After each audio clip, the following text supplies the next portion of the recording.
이화영 전 경기도 평화부지사가 자기의 진술을 번복 또 번복하는 그런 쇼를 벌이고 있는데, 지난번에는 옥중편지라는 형식으로 또 뭐 번복 입장문을 내더니 이번에는 무슨 진술서 이런 것들을 지금 냈어요. 그러면은 12일 날 이번에 새로 선임된 김광민 변호사가 12일 공판에서 증인신문전에 관련 내용을 다시 강조를 하겠다. 그러면은 변호인이 하는 겁니까? 아니면은 재판부가 이화영한테도 물어볼 거 아닙니까? 전에도 당신 이렇게 얘기했는데 왜 또 이렇게 번복됐느냐, 그런 과정도 물어보나요? 어떻게 되나요? 그런데 이화영이가 이제 그 검찰에서 여러 번 조사받은 게 있잖아요. 네. 피신 조서가 있을 거 아니에요. 거기에 본인이 이제 그 서명이 돼 있을 거라고요. 이화영이가 서명을 거부한 적은 없잖아요. 예, 그렇죠. 그러면 이제 그 요즘은 이제 법이 바뀌어가지고 검찰의 조서도요. 예. 그 피고인이 이제 법정에서 이건 내가 이제 진실로 말했고 내가 진정성 있게 성립된 조서니까 증거로 쓰십시오. 예. 이렇게 동의를 해야만 증거로 쓸 수가 있는 거예요. 아, 그렇군요. 경찰이든 검찰이든 조서가. 그러니까 이제 이화영이가 편지대로, 가장 최근 편지대로 하면 이거는 이게 내가 압박, 협박 당해가지고 임의성 없이 예. 내가 이게 허위로 진술한 겁니다. 그렇게 이래버리면 이게 증거로 못 쓰는 거죠. 아, 그렇군요. 그러니까 이제 증거로 쓸 수 있냐 없냐 이걸 증거조사 절차를 합니다. 증거조사 절차를 하는 거죠. 아마 이화영이가 조사받은 게 한 9번인가 있을 거예요. 9번. 예. 그럼 이게 9번의 조사가 있을 거 아니에요. 예. 이게 네가 임의적으로 진술했느냐 아니면 이게 협박당해서 회유당해서 이게 어쩔 수 없이 허위를 했느냐, 이걸 이제 그 물어봐 가지고 증거로 채택할 건지 말 건지 요 절차가 내일 되는 거고요. 예. 만약에 이화영이가 지금대로 하면 협박당해서 한 거다 이럴 거 아니에요. 예. 그럴 거예요. 예. 그러면 이제 조서는 증거로 못 쓰고요. 대신에 이제 검찰의 전략은 그러면 이화영이를 정은대에 세우게 돼요. 예. 이화영이를 정은대에 세워서 어떻게 됐냐 저떻게 됐냐인데 왜 이래 진술했냐 어떻게 됐냐 이런 절차로 갑니다. 이화영이가 인정해버리면 굳이 정은 세울 필요가 없죠. 진술서 가지고 증거로 쓰면 되니까.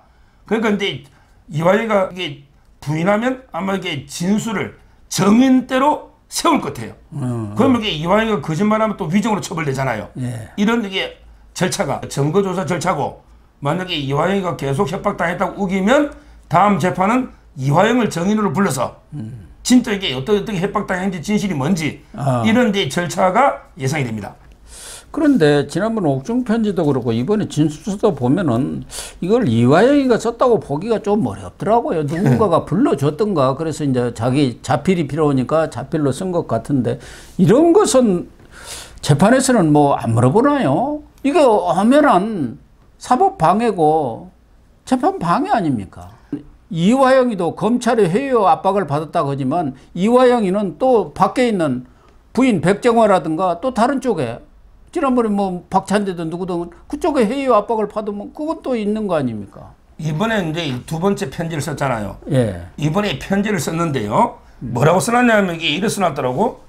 편지에서 이화영과 경기도는 김성태에게 스마트폰 비용뿐 아니라 방북 비용을 요청한 적이 결코 없다. 어떤 보고도 한 적이 없다. 김성태와 전화 연결시켜준 적도 없다. 이러면서 이게 이화영과 경기도는 이게 아니 지가 편지 쓰면서 이화영과 저는 또는 제가 뭐 이렇게 쓰잖아요. 예. 근데 이화영이라고 3인칭 시점으로 편지를 쓰고 있어요. 그러니까요. 그러니까 근데 요즘 이화영이도 정신이 없죠. 그러니까 누가 이게 불러준 거예요. 불러줬다기보다 누가 하나게 변호사 써줬죠. 예. 야 이거 보고 그대로 베껴. 아, 100개라고. 필적은 짓거니까. 예, 그러니까. 불러줄 수는 없고. 예. 근데 이 편지를 변호사들이 이어줄 수 있잖아요, 서류를. 예. 변호사가 하나 써준 걸 그대로 이렇게 100개 쓰는 과정에 이화영을 갖다가 저로 바꿔야 되는데 그 정신이 없는 거야 지금 이화영이가. 그렇겠죠. 따라서 이거는 누가 이게 편지는 되면 대필했다.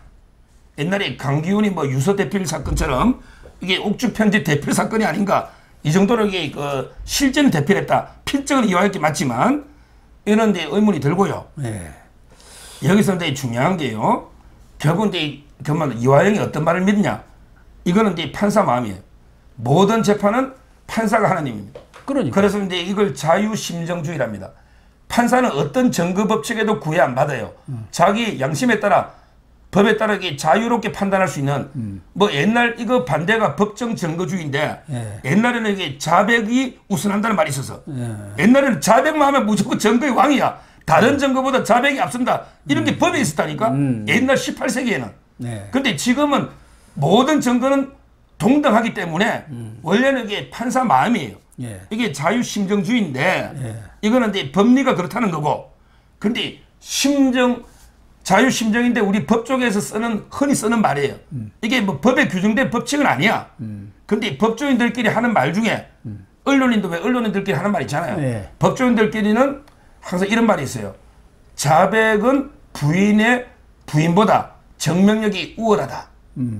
이걸 오늘 그 TV조선의 그 최 기자가 신통방통에서 제 말을 인용했더라고. 예. 법조계에서 이런 말이 있다고. 그 제가 한 인터뷰거든요. 예. 뭐냐면 보통 이 법조인들 사이에서는 자백이요. 부인보다 신빙성이 높다. 신빙성이라는 게 정명력이 높다는 뜻이에요. 예. 신빙성이 높다. 판사들은 가능하면 이게 자백을 믿습니다. 두 개가 있으면. 이게 법에 그렇다는 게 아니고 판사의 인지상정이야. 예. 자, 제가 예를 들어 본 게 방송에 제가 학교 선생님이에요. 근데 어떤 놈이 옆에 애를 때렸어. 학폭이죠. 예. 때렸는데 그 목격자도 많이 있어. 그래서 이놈 이게 때렸다고 너 반성문서 이랬더니 아이고 그놈이 처음에 쓴 거야. 선생님 제가 이게 누구누구를 이게 어디 때렸는데 정말 이게 죽을 죄를 제가 죄송합니다. 반성문을 내서. 그랬더니 이놈이 집에 갔더니 엄마를 만난 거야. 엄마를. 그랬더니 엄마가 야 이놈아 너 그 자백하면 어떡하냐. 일단 잡아떼야지 부인해야지 이게 뭐 징계를 안 물을 거 아니냐. 빨리 바꿔. 엄마가 이래 써줄 테니까 니 이렇게 써내.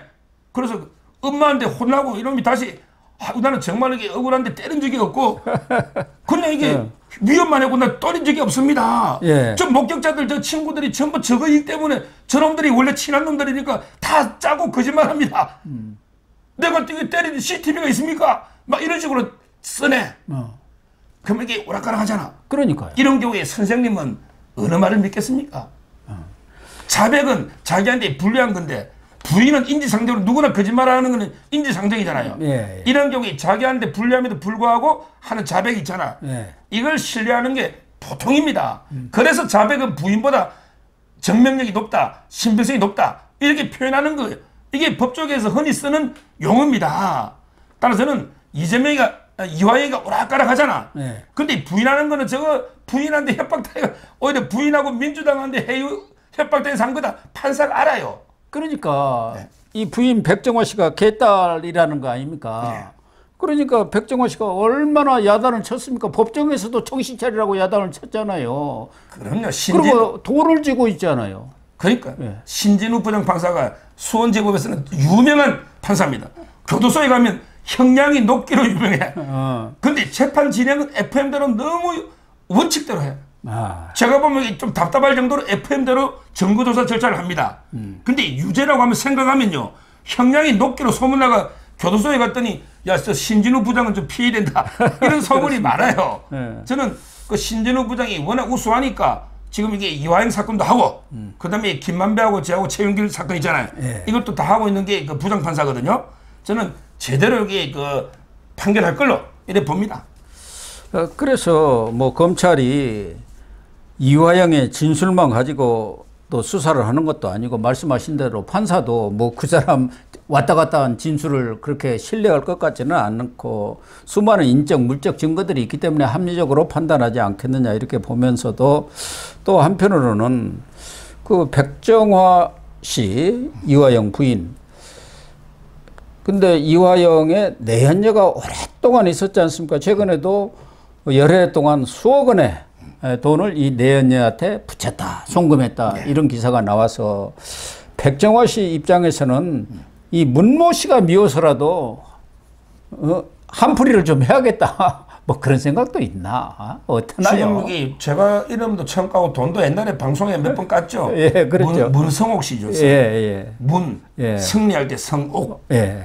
이 사람 여기 그 국회에서 비서 때부터 이게 이화영이 만났죠. 예. 그러고 이제 쌍방울의 직원으로 취업시켜 준 거예요.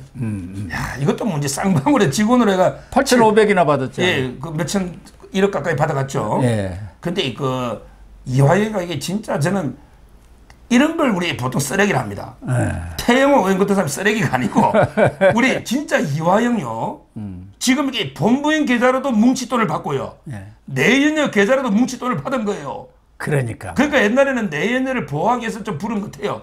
그때는. 근데 이제 뭐 다 까발게 져버렸으니까 뭐 이화영 입장에서도 이래주거나 저래주거나 죽었으니까 차라리 이재명이나 보호해가지고 사면 받자. 이렇게 지금 바뀐 것 같아요. 이 부인 백정화 씨가 이화영이한테 제가 들은 이야기예요. 그 이화영 변호인한테 아니 당신 그 검찰의 해유에 넘어가는 거 나중에 비참한 거 다 받지 않냐?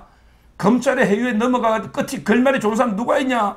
당신에게 이용당해봤자 나중에 비참하게 나도 죽고 당신도 죽고 내년 다 죽어.